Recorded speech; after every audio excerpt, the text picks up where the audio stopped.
A worker bee's job is never done.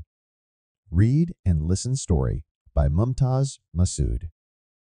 Bella, the pretty little worker bee, woke up early in the morning to the fresh smell of nectar and royal jelly.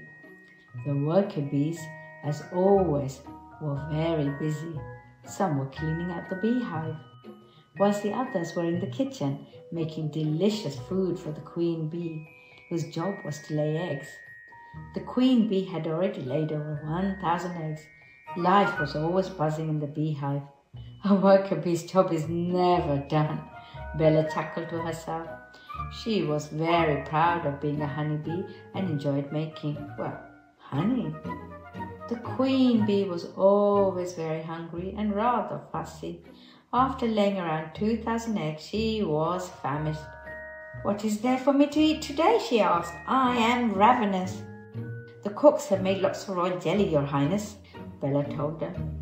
"I suppose it's made of pollen and nectar from the same old flowers.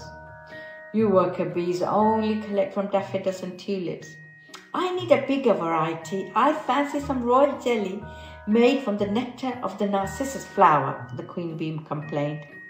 "But there are no narcissus flowers," mumbled one of the worker bees. "I heard that," the queen bee said furiously. "Please, Your Highness, don't be upset. I'm sure we will be able to find some narcissus flowers growing somewhere." "Yes," agreed all of the worker bees. "Your Highness, we will go straight away and won't come back until we find some. It doesn't matter how long it takes. We want you to be happy. That's our job. That's what we are here for after all." "Thank you," said the queen bee. "I'll just eat the royal jelly you have prepared for now." So the matter was settled. Bella stayed in the beehive and kept herself busy by making honey. Suddenly she saw a strange-looking bee who she had not seen before sucking honey. She didn't seem like she wanted to work. She just kept sucking on the delicious food. The next day, the strange bee once again didn't do anything other than eat. This behavior of hers continued all week long. At first, the other worker bees didn't say anything out of politeness, but after a while they started to whisper to each other. "Well," said one worker bee to another, "I don't think it's fair. I would be so ashamed of myself if I was that lazy." "And selfish," another bee added. "Ah," said Bella, who was kind-hearted. "I'm sure there is a reason for her to behave this way," she continued. Bella did not believe that talking behind anyone's back was the right thing to do. She went over to the strange-looking bee and kindly said, "Dear little bee, would you like to help me make honey? It's rather fun, you know." "I would love to," replied the strange-looking bee. "I tried to copy you, but I couldn't do it." "Of course you can," said Bella encouragingly. "I will teach you." However, it was true. The strange-looking bee couldn't make honey, despite the fact that she tried really, really hard and did everything Bella had asked her to do. "I wonder," said Bella out loud. "I think you and I should go for a fly." They had only flown for a short while when the strange-looking bee spotted someone. "Mummy!" she cried. "My baby!" said Mummy Bumblebee in a relieved voice. "I have been looking for you everywhere."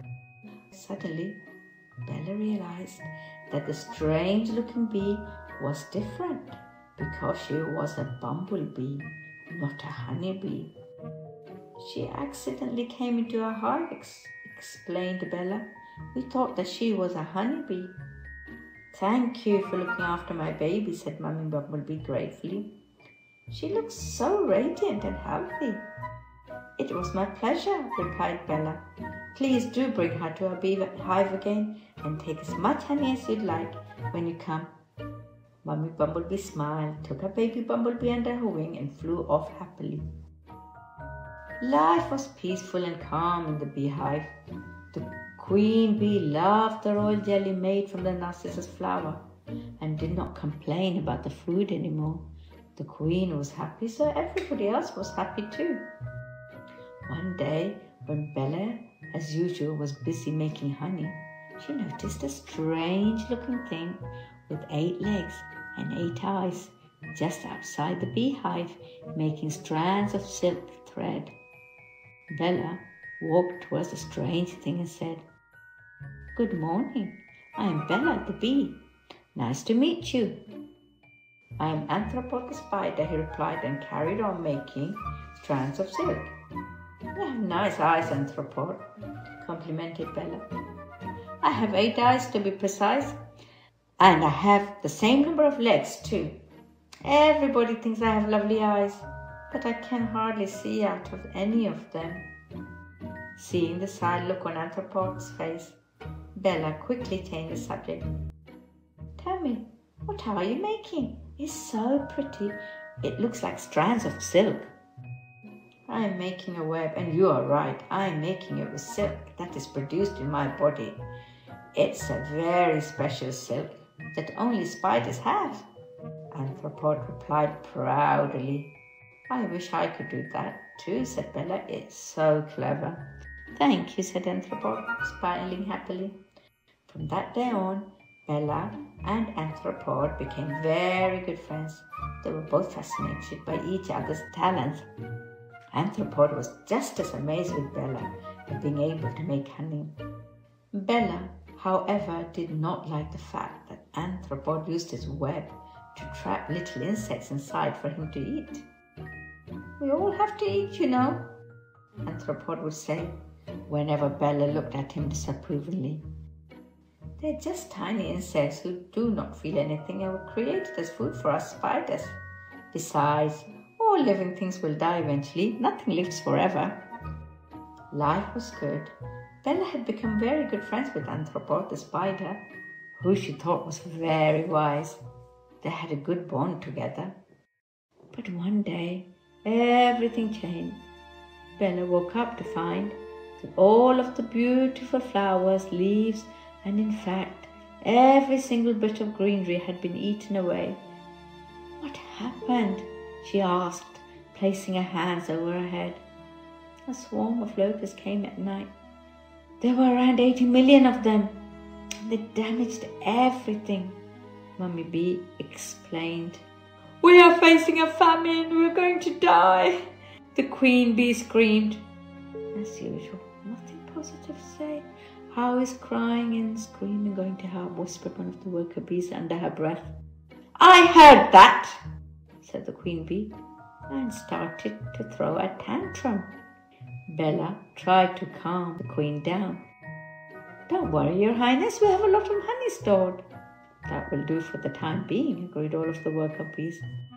A meeting was held in the afternoon to decide what all of the worker bees were going to do. After much discussion, it was decided that they had no choice but to make a new hive somewhere else. Bella was horrified by the decision. "I don't want to move. I love it here." "We have to eat, darling," said Mummy Honeybee. "We have no choice." "Agreed," said all of the worker bees. Bella was very sad when she had to say goodbye to Anthropod, the spider. "I will never be happy again," she cried, with tears dripping from her eyes. "I will miss you too," said Anthropod, "but we will always have our memories of the wonderful time we spent together. That's how life works, I guess," she continued. "Things won't stay the same forever. We meet new friends and say goodbye to the old ones, but they always remain in our hearts." Bella couldn't understand how Anthropod could be so brave. After the long journey, Bella the Queen and the worker bees had all settled down in a spot where there were plenty of narcissus flowers amongst many other flowers.